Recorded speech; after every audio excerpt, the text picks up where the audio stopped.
Qu'est-ce qu'on attend de voir chez Tony Yoka à chaque fois quand il boxe? Moi, comme vous, les supporters de Tony Yoka, moi j'attends voir par rapport à son dernier combat, par rapport à son combat précédent, j'attends de voir est-ce qu'il a progressé par rapport à son dernier combat.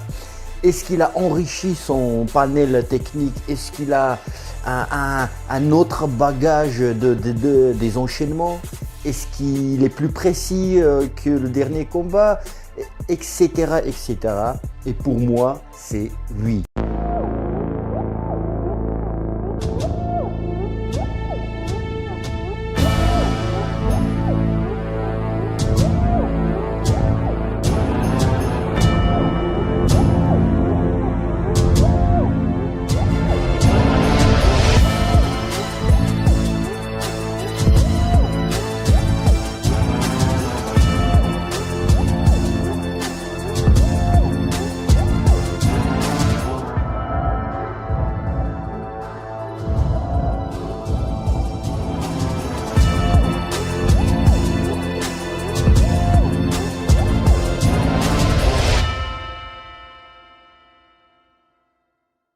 Les poteaux de Dato, voilà, nous y sommes. Tony Yoka a obtenu son premier titre chez les professionnels, le titre européen, en battant le Belge Joel Tambwe Djeko. Il y a des choses à dire, c'était sympa comme combat, donc on va un petit peu voir qu'est-ce qui s'est passé durant ce combat. Premier round commence, les deux s'observent, les jabs, ils passent, Djeko aussi, il place quelques jabs, mais il y avait plus de rapidité que de la force, il n'y avait pas de danger au bout de ses gants. Yoka, il prend tout de suite centre du ring. Djeko, il commence à bouger. Il commence à le cadrer, Yoka, assez vite. Deuxième round, la droite de Yoka, il commence à passer ses droites. Et là, j'ai vu pas dans ses yeux, mais dans son attitude de Djeko, qu'il a senti la différence chez les professionnels, chez les lourds, parce qu'il vient d'une catégorie d'en dessous.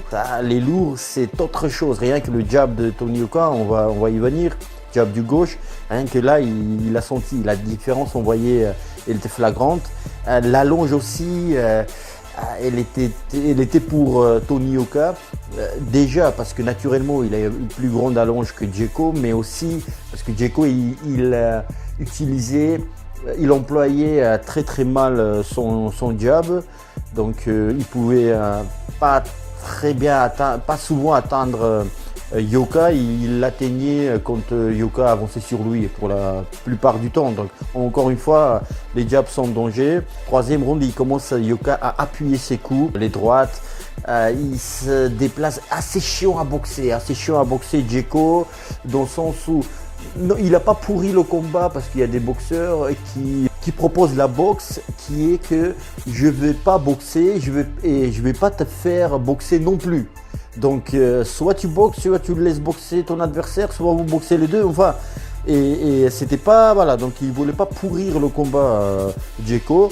Il faisait ce qu'il pouvait, donc il se déplaçait. Ce qu'il a fait bien, stratégiquement parlant, vu que Tony Yoka, il a quand même une bonne droite, direct du droit. Il se penchait vers la droite, il se baissait vers la droite quand Tony Yoka il envoyait sa droite.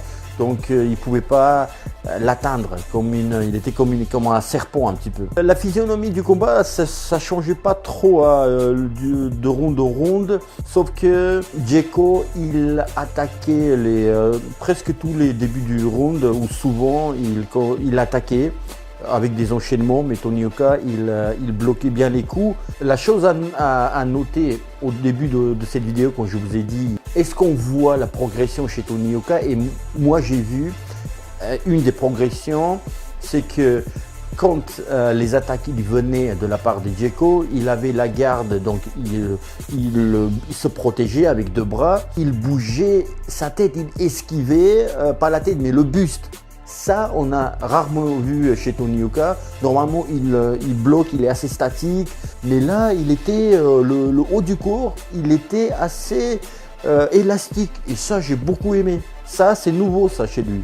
Le gauche, au corps, direct du gauche, qui faisait mal à Dzeko. Direct du gauche faisait mal à Dzeko et il plaçait ça, Tony Yoka. Autre chose que j'ai pas souvent vu chez Tony Yoka, c'est des séries de coups au corps.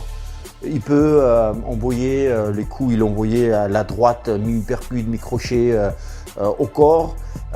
Un coup ou deux coups, deux uppercuts, mais 3 à 4 coups, on a vu rarement. Donc ça, c'est aussi à noter. Le timing, très bon timing, mais ça, c'est pas de nouveauté chez Tony Yoka, mais il était toujours bon là-dessus.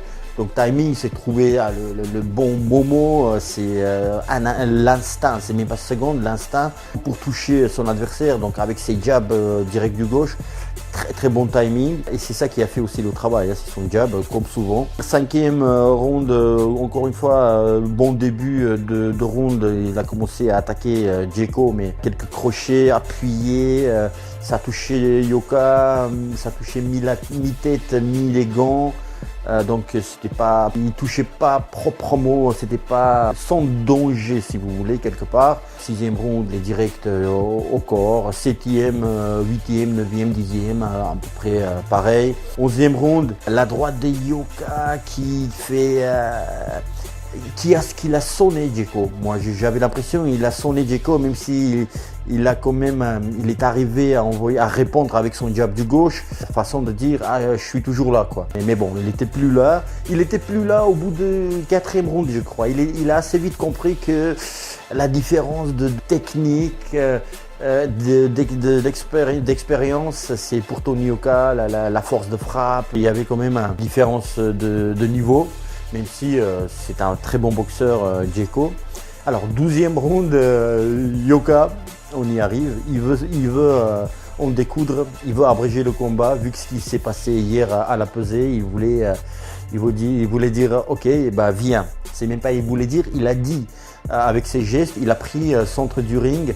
Et avec les gestes, les bras, il a dit à Dzeko, pourquoi tu bouges? Viens, tu faisais le malin hier, genre pour dire tu faisais le malin hier, alors pourquoi tu bouges, tu cours aujourd'hui, voilà, tu veux t'échapper de moi, donc viens. Et là, Dzeko, il attaque, Yoka, il bloque les coups et à son tour, il s'est dit ok, maintenant c'est maintenant ou jamais, en tous les cas pour ce combat. Voilà, il faut que je le finisse. Il touche dans les cordes, il touche Dzeko. Dzeko, il ne peut pas répondre, même s'il envoie à la droite pour dire encore une fois, petite droite pour toucher, pour dire je suis toujours là, mais non, il n'était pas là. Et puis il a retourné le dos, il préférait dire stop, donc il a décidé de ne pas continuer le combat.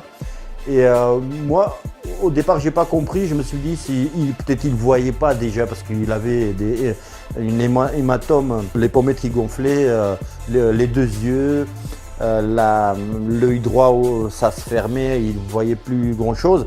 Je me suis dit c'est ça, mais non.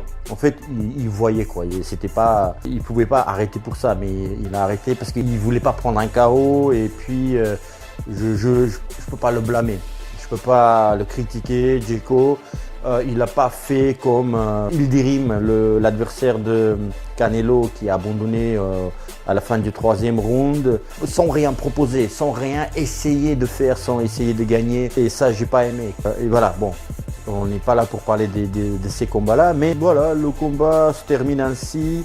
Très bonne prestation de Tony Yoka. Ce qu'il a fait, ce que j'ai aimé, c'est le travail le buste, voilà, il était assez élastique du haut du corps, ça j'ai bien aimé, même s'il faisait pas ça comme un poids moyen, et voilà, mais quand même, comme pour un poids lourd, c'est très bien. Pour un Tony Yoka qui est assez rigide, on peut dire, rigide du haut du corps. Les jabs au corps, ça c'est très bien, le direct du gauche au corps, ouf, ça faisait mal. Voilà, le timing, la précision, le cadrage, il cadrait très bien.